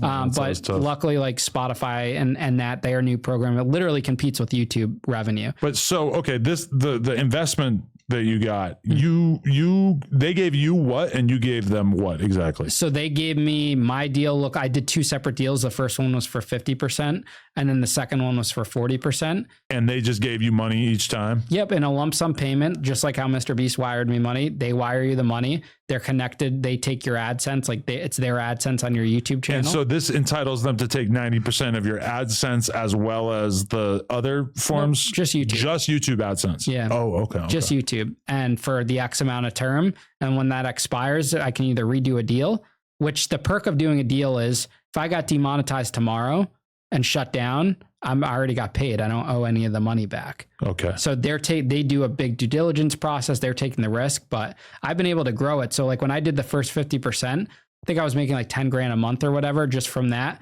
Then when I did the deal, I lost a lot of that, but then I rebuilt it back because I increased my episode output. Yeah. So like I'm not a huge podcaster on YouTube, but like say a perfect example, Johnny Mitchell say, we'll do 1 episode a week. Say it gets 70, 80, 90, 100,000 views, right? My episodes will average 10 to 20,000, but I could do similar revenue because I'm doing 5 a week that hit that 10 or 20,000 views. So it's not an A-list podcast, but it's doing bigger numbers as if someone that's on. But does it kind of encourage you to not necessarily hustle in the same way? Because if you make twice as much money this month, it doesn't really matter that much for you since you're just paying back the. Is that not? Well, I'm still hustling because I got that 10%. Exactly. Like 10% adds up. If I do 30 grand, that's an extra 3K. Right. And I look at my business as a pie. You get a little from TikTok, a little from Facebook, a little here.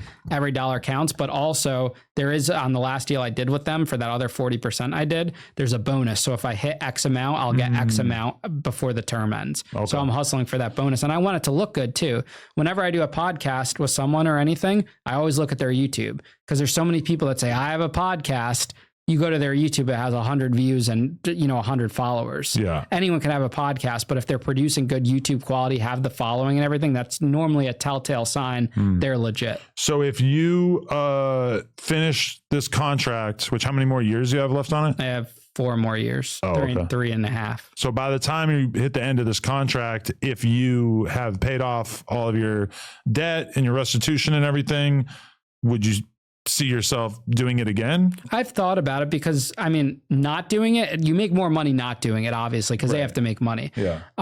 But it's also like at that point, if I have kids by that point, if I'm married, have a family, that's a retirement. You get say at that point it's worth $1 million. I get $1 million up front, put that in a real estate or stock or whatever I do with it. That's cash money.